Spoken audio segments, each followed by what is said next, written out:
দিনে দিনে পরিবেশের ভারসাম্য হারিয়ে যাচ্ছে। ভারসাম্য বজায় রাখতে আমাদের প্রত্যেকের গাছ লাগানোর প্রয়োজন রয়েছে। এলাকার মানুষের মধ্যে গাছ লাগানো আগ্রহ বাড়িয়ে তুলতে নন্দকুমারের মৃত খঞ্চির বাসিন্দা চণ্ডীচরণ বক্সির শ্রাদ্ধানুষ্ঠানে পরিবারের ছেলে বৌমার উদ্যোগে আগত অতিথিদের হাতে তুলে দেওয়া হলো নারকেল এবং সুপারির গাছ। অবশ্যই একটা ভালো উদ্যোগ, যে শুধু খাওয়া নয়, গাছ যারা কনসেপ্টটা নিয়েছেন অনেক জায়গাতে হচ্ছে, এটা আরও ভালো হলো যে প্রত্যেকেই একটা করে গাছ দিলে, সকলে লাগালে আর কি, যেভাবে পরিবেশ দূষণ হচ্ছে এবং বিশ্ব উষ্ণায়ন হচ্ছে, সেখানে কিছুটা অন্তত ভূমিকা পালন করা হবে বলে আমার।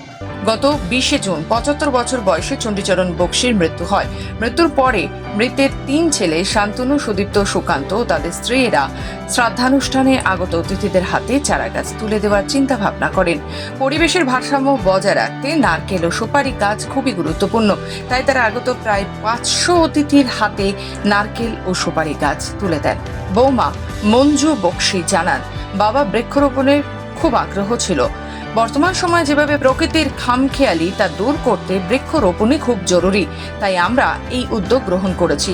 প্রায় 1000 চারাগাছ অতিথি ও নিজেদের উদ্যোগে রোপণ করার চিন্তা ভাবনা নিয়েছি।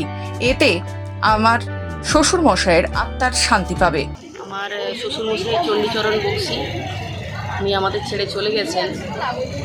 তার শ্রাদ্ধানুষ্ঠান যেভাবে চিরাচরিতভাবে করতে হয়, যা প্রথা রয়েছে তা তো করতেই হবে। তো তার সাথে আমাদের মনে হয় এই মুহূর্তে দাঁড়িয়ে পরিবেশের যে ভারসাম্য পরিবেশ হারিয়ে ফেলছে, যে বিশ্ব উষ্ণায়ন, যে গরম, তাতে এত এসি লাগানো হচ্ছে বাড়ি বাড়ি, তাতে আরও উষ্ণায়ন বেড়ে চলেছে। দিনের পর দিন গরম তাপদাহের প্রভাব এমনভাবে বেড়েছে, এরপর প্রকৃতি ধ্বংসের মুখে এগিয়ে যাচ্ছে।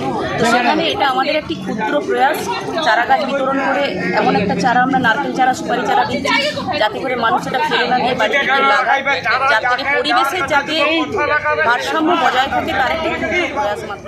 আগত অতিথিরা বক্সি পরিবারের এই উদ্যোগকে সাধুবাদ জানিয়েছে। শুধু বক্সি পরিবারই নয়, পরিবেশের ভারসাম্য বজায় রাখতে আমাদের প্রত্যেককে এগিয়ে আসতে হবে বৃক্ষরোপণের জন্য। পূর্ব মেদিনীপুর থেকে নিজস্ব প্রতিনিধি রিপোর্ট, খবর বাংলা।